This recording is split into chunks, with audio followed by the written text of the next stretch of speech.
angustia. La mía Cuéntame. va cortita y al pie. Dale, dale, dale.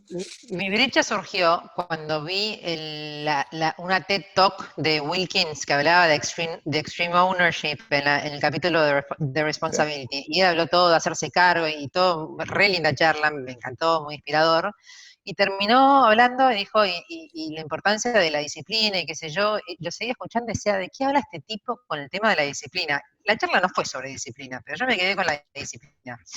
Entonces, mi brecha, que es una pregunta teórica, porque claramente es una brecha mía para entender, es de qué se sostiene la disciplina y la fuerza de voluntad, o sea, asociada a la disciplina. Eso es lo que nunca entendí. Claramente tengo, es una brecha mía personal cuando lo llevo al plano consciente, o sea, yo soy médica, o sea, tengo historial de vida en el cual requerí disciplina no consciente, porque no lo pensaba como disciplina. Y era constante y lo tenía, pero cuando lo llevo a un plano consciente bueno, esto requiere disciplina y qué sé yo, rebelde más falta número uno y no sé de qué se sostiene Ok, la disciplina. No sé. ok. Primero, la disciplina de la que habla Yoko es la autodisciplina. No Sí, se trata de disciplina para obedecer a otro. Y eso es sí, muy no sé. importante como distinción. Yo también soy súper rebelde. Y no me gusta disciplina en el sentido de que tengo que hacer lo que otro me dice, pero sí soy muy partidario de la autodisciplina, que es lo que él habla. De hecho, Yoko Sí. tiene un libro entero que se llama Discipline Equals Freedom, que es muy lindo, es un libro casi de aforismos, pero es un libro bien, bien interesante, lo recomiendo. Eh, a ver, autodisciplina es un músculo, es la capacidad de persistir frente a la adversidad. Entonces no hay nada que valga la pena que puedes conseguir sin disciplina, porque algo que vale la pena es algo que te requiere como vencer una cierta barrera para llegar, para alcanzarlo. Lo que, no sé, como médico, tengo un amigo que es cardiólogo acá en México, y él me dice que de la gente que va al cardiólogo y el cardiólogo le dice que si no cambia de vida, si no cambia ciertos hábitos, es un ataque cardíaco caminando, el 95% no cambia. Sí. Y efectivamente tienen el ataque cardíaco, o sea, no es una amenaza así. Pero peor todavía, una vez que tuvieron el ataque cardíaco y tienen una operación de corazón, donde les ponen Tampoco otro cambia. corazón, tienen que firmar un contrato de que no van a volver a hacer ciertas cosas, no van a tomar, no van a fumar, van a salir a caminar todos los días. Tienen como un contrato, lo firman. 2/3 lo rompen el contrato antes de 3 meses. 2/3 de la gente no cumple con lo que dijo. Sí. Yo, así, con mi mente legal para Tommy, yo le dije, ¿y si rompen el contrato no les puede sacar el corazón? Como que el acuerdo es que ellos reciben el corazón siempre y cuando cumplan el contrato, y si no cumplen el contrato, se los quitas el corazón para que no lo arruinen y se los pones a otro. No se puede hacer eso. Y bueno, eso les daría más disciplina. Si pudieras hacer una cláusula contractual que diga, si no cumples, te hacemos otra operación y te lo quitamos, bueno, y te morís, ¿no? Efectivamente. Pero dice que se mueren igual. Es una desgracia porque arruinan un segundo corazón. No solo arruinan el primero, sino que además tienen el trasplante y otra gente que podría haber vivido se queda sin corazón porque ellos lo arruinaron. Eso ya me parece muy, muy malo. ¿Pero por qué? Porque la gente no tiene disciplina. Estos tipos, porque es como, a ver, ¿qué preferís? ¿Vivir sin tomar o morirte por disfrutar del alcohol unos meses más? Y obviamente con su vida responden, prefiero morirme. Ahora, no les piden, yo miré, no les piden nada, le piden que salga a caminar 1 hora por día, que es algo lindo además, le piden que no fumen, que no tomen, y no sé, que mediten o que hagan algún ejercicio de control de estrés. Súper nada, o sea, no es que le dicen, a ver, tienes que pasarte 7 horas por día en un monasterio haciendo genuflexiones y autoflagelándote. No, nada, todo muy, muy tranquilo. Igual, 2/3 de las personas no lo hacen en 3 meses.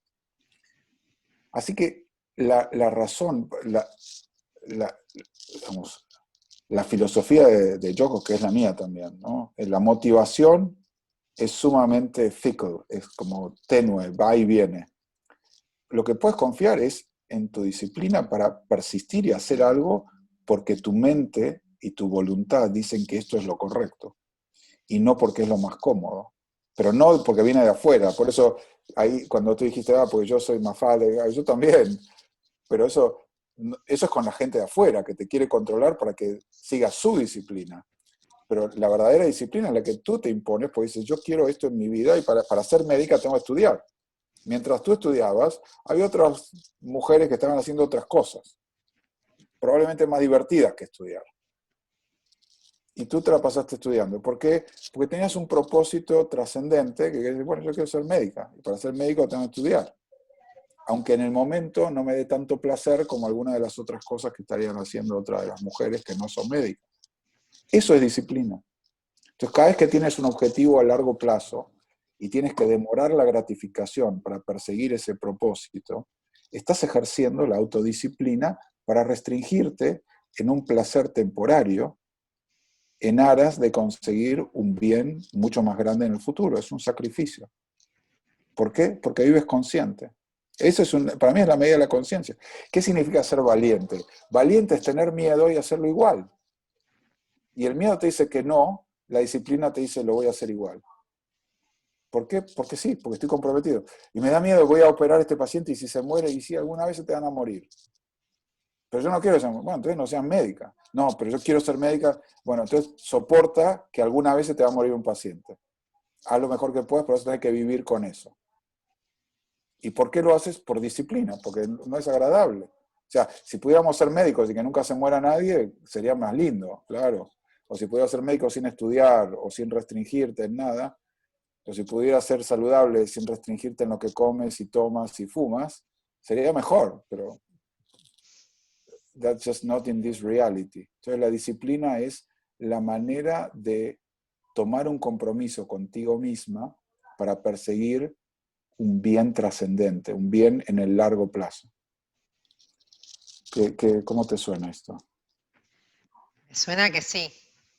Y me abre otra brecha que es el que pasa con el compromiso hacia uno mismo.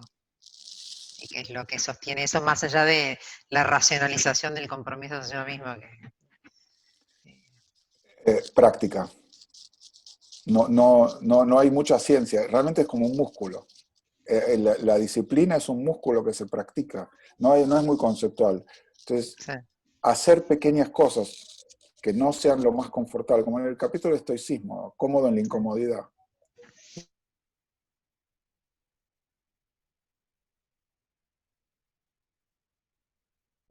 Particularmente cuando algo no tengo ganas, lo hago con más gusto todavía.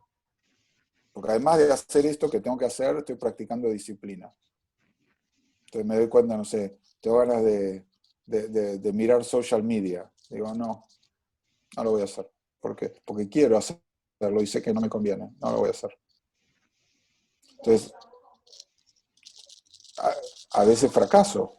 Y cuando fracaso miro a ver por qué pasó. Pero, ok, bueno, fracasé.